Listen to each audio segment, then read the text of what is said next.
bagi kaum muda, penuhi panggilan tugas mulia, sing-singkan lengan baju untuk nusa, berkarya bagi tanah air tercinta, mengolah sawah, hutan, lautan. Assalamualaikum warahmatullahi wabarakatuh. Berjumpa dengan saya Suhardi, pendamping lokal desa Kecamatan Pelopat Ilir, Kabupaten Bungo, tepatnya mendampingi 3 desa, Bangun Harjo, Lembah Kuamang, dan Desa Karya Harapan Mukti. Pada pagi hari ini saya tidak sendirian, saya ditemani oleh Kepala Desa Karya Harapan Mukti, Bapak Iwan Hermawan. Sahabat desa perlu ketahui bahwa di Kabupaten Bungo sesuai dengan peraturan daerah, nama desa disebut dengan dusun, nama kepala desa disebut dengan Rio, dan ada panggilan adatnya. Jadi biasa dipanggil dengan Datuk Rio. Jadi sehari-hari kepala desa kalau di Bungo dipanggil dengan Datuk Rio. Selamat pagi Tuk Rio. Selamat pagi. Sehat Tuk Rio? Sehat. Syukur alhamdulillah. Pagi ini saya mau berbincang-bincang dengan Datuk Rio Iwan tentang penanganan miskin ekstrim di desa. Jadi kita diskusi tentang penanganan ekstrim, apa-apa saja yang telah dilakukan dan akan dilakukan ke depan oleh beliau. Tuk Rio, Siapa satu? Di Dusun Karya Harapan Mukti ini sendiri masih ada tidak masyarakat kita yang kategori miskin ekstrim? Oke, Mas Aldi, terima kasih atas kedatangannya. Sesuai dengan kondisi di dusun kita, sahabat desa, alhamdulillah dusun kita ini termasuk dalam kategori yang sudah mapan, kategori yang sudah memenuhi standar lah untuk dalam desa status mandiri. Jadi di desa kita kalau ekstrim untuk kemiskinan selama ini baik data reality yang ada di masyarakat walaupun dengan perkiraan perekonomian yang selalu kita kaji, itu tidak ada warga kita yang termasuk ke dalam data ekstrim kemiskinan. Karena alhamdulillah dengan berbagai kegiatan, terus penyuluhan dan juga bagaimana cara kita mendekati ke masyarakat, kategori kemiskinan kita sudah tidak ada. Hanya adalah yang masuk kategori mungkin atau keluarga-keluarga yang baru berkeluarga, masih status keluarga yang baru, yang masih muda, mungkin masih ada kategori, tapi tidak miskin ekstrim, ekstrim. tidak ekstrim yang dianggap orang itu bagaimana ekstrimnya kemiskinan. Oke, Tuk Rio. Nah, sejauh ini juga apa upaya-upaya dari pemerintahan desa untuk dalam penanganan kemiskinan? Ya, kalau kata Datuk Rio tadi miskin ekstrim itu memang nggak ada, tapi yang miskin gitu. Apa kegiatan yang dilakukan? Asik sih sebenarnya untuk program yang kita terima dari pemerintahan, bagaimana caranya kita itu lebih berkolaborasi, lebih berkomunikasi, dan lebih memahami bagaimana berbagi dengan masyarakat. Contoh, banyak hal yang ditunjukkan dari pemerintah seperti BLT Tolong nanti di kita, karena sesuai dengan harapan kita dari pemerintahan dusun sendiri atau pemerintahan desa tersebut, BLTDD itu kan banyak kriteria yang harus kita kaji. Kita yang paling terpenting adalah bagaimana kita mengkaji, mencari, membagi-bagikan yang berhak mendapatkan BLTDD itu siapa. Berarti kan mereka itulah di wilayah paling terendah dalam pemerintahan, itu Pak RT. Jadi dengan tahapan-tahapan penyeleksian di RT masing-masing, yang alhamdulillah banyak RT di kita sampai jumlah jiwanya juga banyak. Kalau kita dari pemerintahan desa langsung yang menentukan, otomatis akan diulang. Berarti seleksinya itu memang ketat dari bawah. Dari bawah. Gitu. Alhamdulillah sudah 2 tahap ini kita tidak ada polemik masalah BLTDB, dan itu memang tepat sasaran dengan hasil dari usulan dari RT, terus kita perbandingkan dengan RT yang lain, terus kita singkapi dari jumlah lokasi, mungkin jumlah kendaraan yang mereka miliki, penghasilan mereka itu seperti apa, kita ringkeskan kembali, dan hasilnya itu dimusyawarahkan dalam musdus bersama BPD dan juga tokoh-tokoh yang lain, seperti itu. Selain BLT, upaya apa lagi yang kalau selain BLT kita selalu mengambil program mungkin yang agak nyeleneh sih Pak Hadi. Ya mungkin sahabat desa juga mungkin tidak terpikir dengan hal ini. Kami untuk mengatasi kemiskinan ini, kita selalu uji coba dengan hal yang menarik dan hal yang baru. Contoh, kita yang di luar dari program dari pemerintah. Iya. Kita mencoba kolaborasi dengan distributor bahan sembako. Jadi kita dari pemerintah desa itu bagaimana mencari kebutuhan mereka itu yang memang terpenting dalam kehidupannya, dibeli secara murah mungkin. Artinya yang terjangkau. Terjangkau. Dengan kolaborasi kita menginjam dana bumdus sementara, nanti kita cari distributor, contoh minyak sayur, kita bisa beli di bawah, dijual kepada masa itu di bawah warung-warung komersial, sehingga dalam 1 bulan mereka cukuplah untuk mengkonsumsi bahan-bahan tersebut, beras ataupun yang lainnya sesuai permintaan masyarakat. Mana sih yang membebankan, itu kita ya mencari solusinya, sehingga apapun yang menjadi rasa keberatan masyarakat itu bisa kita kendalikan. Dan selain itu juga sih kita tetap ngikutin program pemerintah ketahanan pangan. Ketahanan pangan kita terbagi 2, kesediaan pangan dan juga kesediaan gizi. Yang paling unik, maaf ini kita kan sahabat desa, banyak orang mengkaji bagaimana sih ketahanan pangan itu, hal-hal yang mungkin bagi kami sih kita cuma ketahanan pangan itu apa yang waktu itu bisa dimakan, apa yang pendek bisa kita konsumsi. Kita sudah dibagi dari beberapa kampung ataupun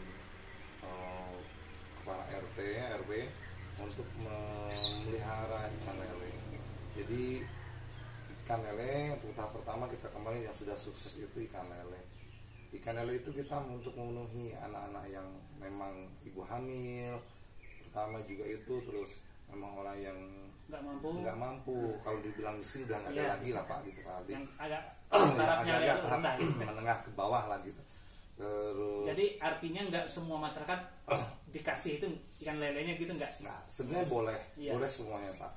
Tapi kita begini, dari desa itu karena ini ketahanan pangan tuh agar berkelanjutan, sehingga kita desa tuh tidak tiap program memodali mereka, sehingga kami menghitung, misalkan dalam satu walas itu modalnya ketemu per kilonya 10.000, ya kita jual 10.000 gitu. Alhamdulillah untuk program pertama kita jual ikan lele itu di bawah harapan orang komersial, selisih sampai 8.000-an. Berarti kan peminatnya banyak, jadi masyarakat yang memang nggak mampu membelikan ke tempat kita, ke desa kita bisa mampu, ya bisa makan ikan lele lah seperti itu. Untuk tetapi itu pun kita jual belikan sesudah memenuhi kebutuhan orang-orang yang tidak mampu. Terus anak ibu-ibu hamil, balita-balita, dan selain itu juga kita selalu membagikan buah-buahan gratis kepada anak-anak, ibu-ibu hamil, terus roti-roti juga itu memang sangat penting untuk menumbuhkan generasi ke depan yang lebih baik. Itu yang gizi. Kalau salah ya gizi apa dia? Yang hewani. Yang hewani. Yang nabati ini kita ada tanaman apa aja? Yang nabati komplit Ardi. Kita ada lahan masyarakat, yang lahan masyarakat juga ada, itu khusus kita naungi di bibitannya saja, dan juga mungkin ada kolaborasi penyuluhan tentang bagaimana tanaman itu lebih baik. Tapi ada satu wilayah, satu hamparan yang desa miliki, memang kita fokuskan untuk tanah TKD, tanah milik desa. Tanah milik desa yang fokus untuk ketahanan pangan nabati ya. Yang alhamdulillah sekarang ini ada posisinya tanamannya itu jagung rebus, terus jagung manis ya, jagung manis, terus gambas, terus cabai, dan juga cabai itu enggak hanya desa aja. Kita kolaborasi dengan PKK mencoba membuat bibit, terus kolaborasi dengan petani yang memang hobi menyemai bibit, terus kita bagikan ke warga juga. Jadi diwajibkan per rumah dengan jumlah kakak kita 1.400 ini memiliki tanaman cabai minimal 8 pot. Itu udah kita targetkan per rumah. Ya. Selain kita di desa mempunyai lahan untuk pangan nabati tersebut. Alhamdulillah nih untuk jagung bentar lagi udah mulai panen. Terus kalau yang cabai udah mulai kemarin kita karena ibu PKK juga sih, tim PKK yang memulainya kita bagikan dulu ke PKK untuk menikmati juga hasilnya seperti itu. Nah, sahabat desa, ada salah satu program beliau yang sangat menarik bagi kita. Dari sejak mulai beliau menjabat, beliau ini Pak Iwan tertarik dan berkomitmen akan memajukan di bidang UMKM. Nah, kemarin sudah kita hitung-hitung UMKM kita di Karya Harapan Mati cukup banyak Pak ya. Banyak, alhamdulillah Pak, sejak kita bangun. Nah, ada dapur umum juga. Coba boleh disampaikan Pak. Pertama, target saya jadi kepala desa ini memang bagaimana ekonomi itu lebih mapan Pak. Selama saya sebelum menjadi kepala desa, saya kan orangnya hobi apa lah, kalau kata orang Jawa mogel ke ilat, mencicipi makanan. Selama ini yang paling tidak ada matinya itu adalah penikmat UMKM. Jadi penikmat UMKM itu tidak ada matinya, walaupun mahal mereka kejar, asal mampu memuaskan konsumen. Nah, jadi sebelum pun saya mencalonkan diri jadi kepala desa dulu, saya bertekad secara pribadi saya mempunyai UMKM yang bisa mempekerjakan masyarakat. Tapi sudah saya buka, itu sudah saya lakukan. Alhamdulillah sih dengan hasil UMKM tersebut saya bisa mempekerjakan warga beberapa orang, tetapi hasilnya tidak maksimal. Nah, alhamdulillah dengan kepercayaan masyarakat tahun 2020 itu saya menjadi kepala desa. Itulah poin yang paling saya kembangkan, pertama adalah bagaimana UMKM itu harus maju pesat dan menjadi momen yang paling bagus untuk peningkatan ekonomi. Walaupun dari pemerintah itu mungkin terbatas ya Pak Aldi, kita dari desa itu semaksimal mungkin bagaimana masalah itu bisa membangun UMKM.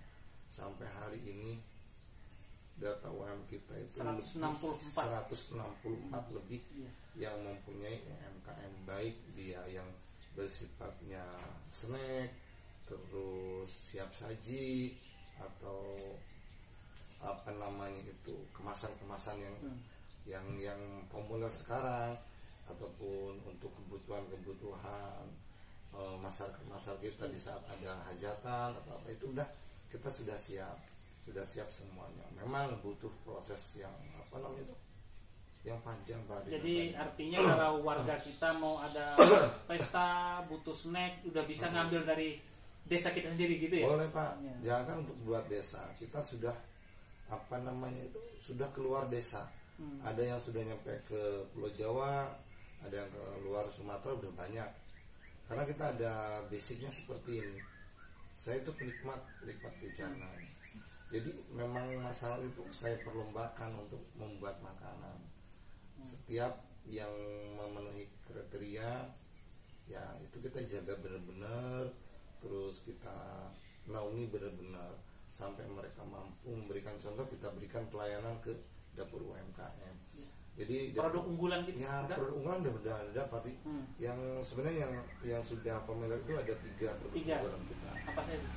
Sambal Sibisongo. Sambal Sibisongo itu berkesinambungan dengan ketahanan pangan kita. Itu yang variannya sudah banyak juga. Itu izin udah semua. Kalau kita untuk UMKM Pak, izin apapun desa naungi. Mereka tidak dilibatkan dalam pembiayaan, tidak dilibatkan hulu hilir. Jadi kita dengan bersama PKK lah yang memperjuangkan untuk perizinan mereka, sampai alhamdulillah kita juga punya kader POM-nya. Jadi untuk pengecekan makanan ada di desa kita juga yang udah berjalan. Jadi pelaku UMKM-nya fokus pada produksi nanti ya, masa perizinan desa yang betul Pak Andi. Jadi mereka paling menyiapkannya dapur-dapur mereka untuk kita cek layak atau tidaknya, terus bagaimana dalam jangka 3 bulan produk dia itu tahan dengan kualitas. Kalau kuantitas nantilah gitu kan. Seperti itu. Mungkin ini terakhir tuh Rio. Harapan Datuk Rio ke depan atau cita-cita yang belum tuntas ke depan ini apa saja itu untuk KHM ini? Sebenarnya Pak, saya targetkan itu 1 tahun tuntas ini. Tahu-tahu tahun 2021, 2022 juga terkendala dengan COVID ya, kita COVID. Hingga akhirnya kemarin saya menargetkan saya harus memberikan contoh kepada masyarakat.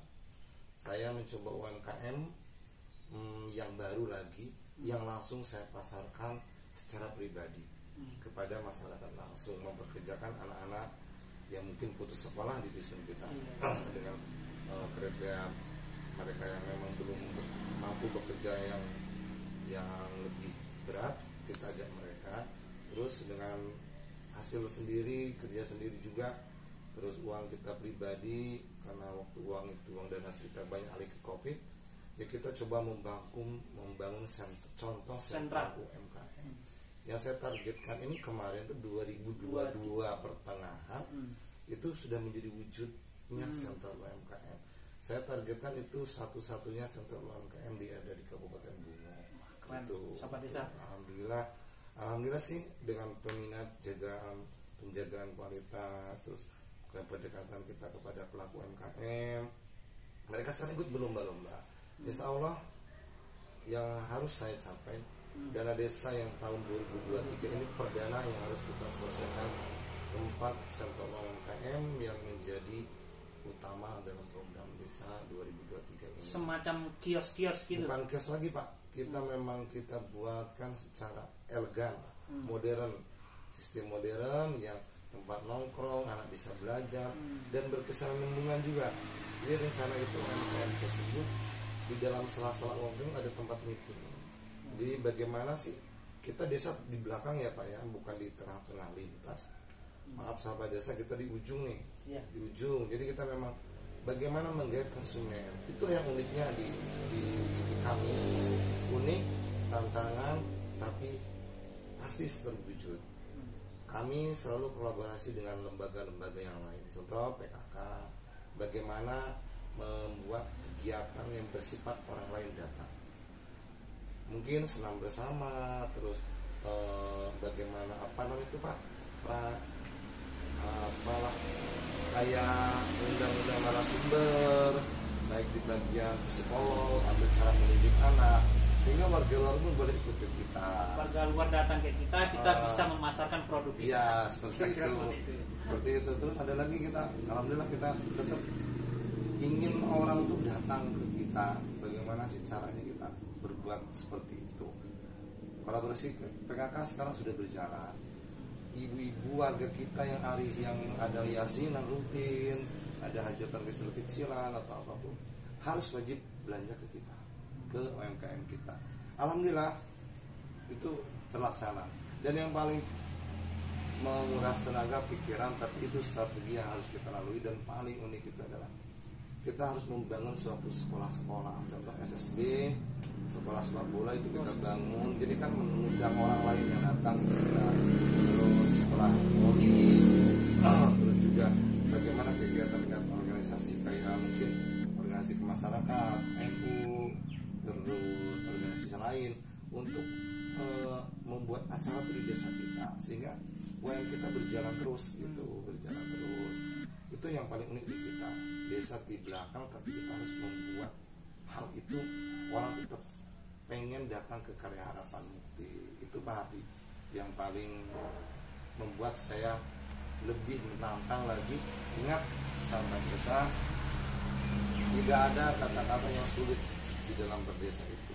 Yang terpenting bagaimana kita menciptakan masyarakat itu bisa menikmati ekonominya. Itu menurut saya.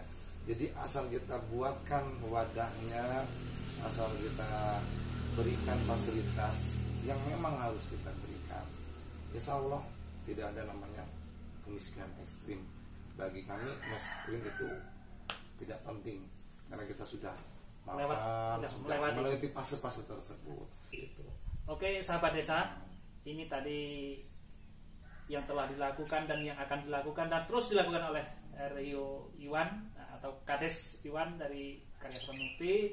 Mudah-mudahan ini menjadi inspirasi bagi kita. Dan terakhir perlu kami sampaikan, Karya Harapan Mukti ini menjadi salah satu desa di Kabupaten Bungo yang masuk desa kategori mandiri dimulai dari tahun 2018 kalau nggak salah. Jadi sekarang sudah banyak. Ya, yang paling saya kejar adalah bagaimana menjadi pusat studi tiru. Nah, alhamdulillah kalau nggak COVID sebenarnya desa kita tuh berduit Pak. Nggak, kalau ibaratnya kita tuh macet dalam dana-dana bantuan kabupaten, kita nggak kuning sebenarnya. Cuman gara-gara COVID ini kita dibatasin. Bulan 12 ini kita udah kedatangan tamu rencana dari Kerinci, terus kabupaten dari, tetangga ya Kerinci, Kabupaten Sarolangun, terus desa-desa ada yang di kabupaten kita, dari Padang, kota Padang, ada juga insya Allah bulan 12 kita akan studi tiru itu. Jadi itulah yang membuat kita bagaimana lebih gregetnya lagi, promosi kita lebih mencuat. Apalagi kita kategori desa brilian. Oh iya, kita masuk kemarin nominasi Sumatera Selatan, Palembang, Jambi, Sumbaksel ya, Sumbaksel kita nomor 2. Dapat nomor 2 desa brilian yang diadakan oleh BRI dan Unsri ya. Sriwijaya Palembang. Nah, itulah yang menopang semakin melesatnya UMKM kita, baik yang unggulan ataupun yang biasa gitu. Sampai hari ini tim dari Desa Brilian pesan kita tentang sambal siji songo itu dan juga keripik-keripik yang dari jangkrik lah, dari apa itu mereka sudah pesan semua gitu.